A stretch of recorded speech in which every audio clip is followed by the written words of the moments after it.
temperature there when Larry Dixon had Miller. Changed now, of course, but it's Dixon and Bernstein.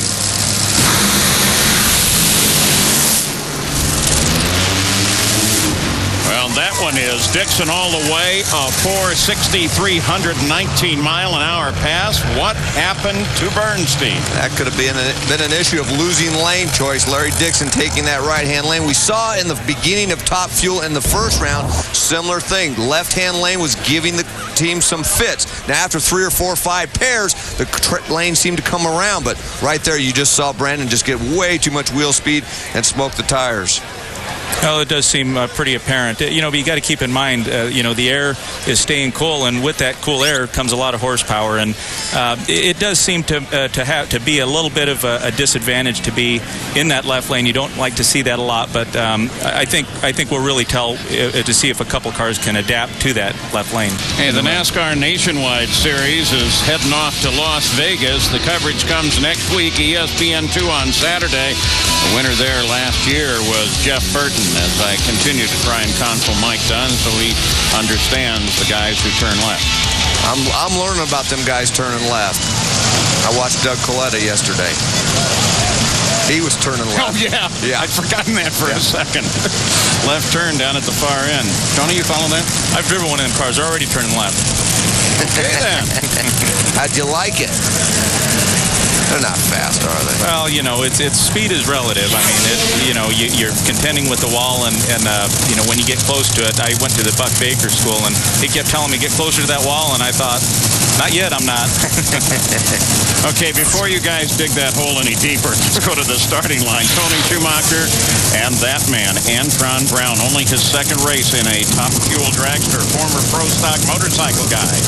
Well, a lot of people assume that because the NHRA said you can now run upwards of 90% nitromethane in the tank, that everybody is doing that. But the bottom line is a lot of people are not, including Alan Johnson, who won the Pomona race 2 weeks ago, running 85%. Still running 85% in the tank this weekend. They were going to try some things during qualifying, but when qualifying got shortened, they went ahead and scrapped that. He did tell me, though, the motor's not real happy on that U.S. Army machine, and he doesn't know exactly why.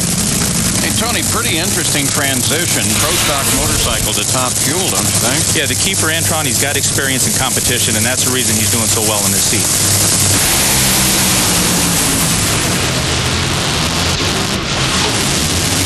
Well, it's kind of a half pedal fest at least. Schumacher wins it with a 5:25. They both got in trouble, though. Antron got in trouble first. Wow. Schu definitely dodged a bullet on that one. We take another look at it. You're going to see some backpedaling on that particular pass. You see Tony Bassett coast around the corner with no shoes because that engine was dead well before the finish line. But luckily for him, Antron had problems early, and Tony was able to coast across that finish. As Antron gains more experience in this dragster, he'll learn. And now the car was not in a good position to get back on the throttle. But in time, he will learn to continue to pursue it because you never know what's going to happen to the competition. I bet another race or 2 or 3, everything he does in that seat will be automatic. And one thing he has to remember, the car made the move to the right. You can't jerk the wheel that hard because that back end sachets around. That helps contribute to the tire smoke. But as a result, Tony Schumacher's in the next round. And we take it back up to the line. Todd Fuller, he has 9 rounds in a row of wins here at this track, and he'll take on Mike Strasburg, Dave Reed. Alan Johnson, you told me your car's not real happy. What's going on with it? Well, it's not running right. It's not that it's not so happy. It's just not running properly, and we can't really figure out why. We made some changes there, but it looks like it put a cylinder out, I don't know, maybe 300-400 feet, and then that went a ways, and I don't know if it blew the blower off or whatever it did, but obviously it wasn't good. Well, this man is a perfectionist, and he gets one more opportunity to get it fixed. Remember, still running that 85% nitro. So the focus right here and right now is what can Hot Rod Fuller do, and can Mike Strasburg spoil his day? I think the only way it's going to happen if Hot Rod Fuller has some problems. But Strasburg with that new car, they're just kind of testing. But it looks good. They're in the second round anyway.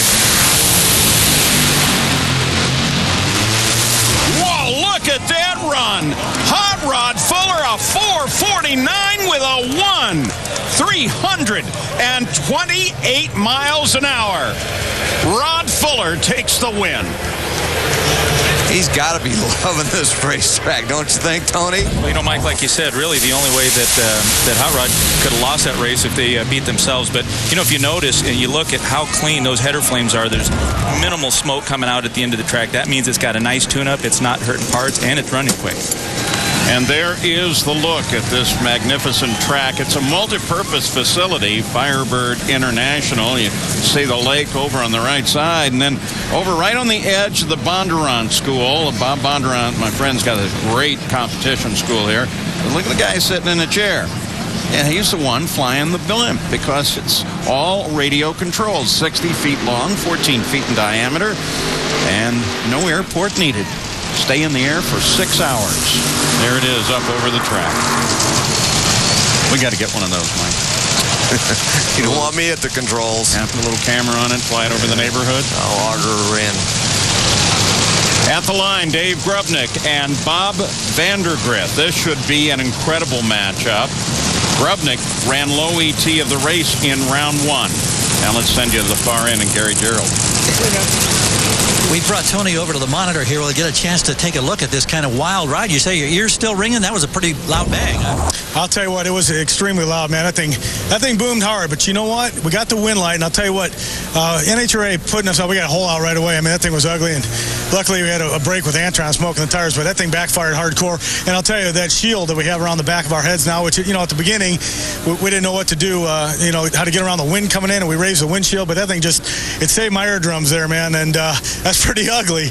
That's a loud boom, but through technology and advancements, it probably saved my earplugs there, or my ears. It was intense. We'll go back. We'll fix it.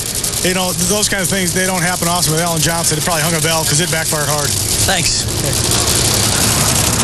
You've got to look there at first over at Bob Vandergrift's car.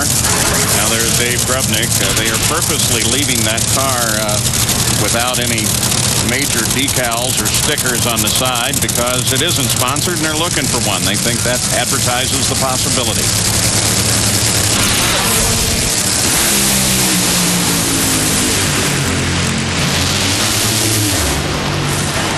Dave Grubnick marches on. Boy, Connie's loving his birthday today, isn't he? He has a hot rod right there. 450 in the first round. He backs it up with another 449. Let's take another look at it. He didn't have to drive it as much this time, Tony. Well, that car's impressive. It hikes the front end up, and it's a handful because these dragsters, not as much steering as you would have to do in a funny car, but Grubnick seems like he's awful busy. Again, look at the header flames. It's a good clean run. It actually put a cylinder out, so there might be a little bit more there, but I tell you, kind of performance like that's going to help bring a company and add some appeal to that program. And Dave Grubnick's going to his first semifinal since Topeka. Let's look at that semifinal matchup. As we look ahead to the semifinal round in Top Fuel, Dixon and Tony Schumacher. What more do you need to say? And same thing here, Grubnick and Hot Rod Fuller. Well, when we come back, we're going to be hearing from Batman, John Force, still recovering from his injuries suffered at Dallas a year ago. And Jack Beckman and Gary Scelzi will be coming up to the line. That's going to be a big meeting as well.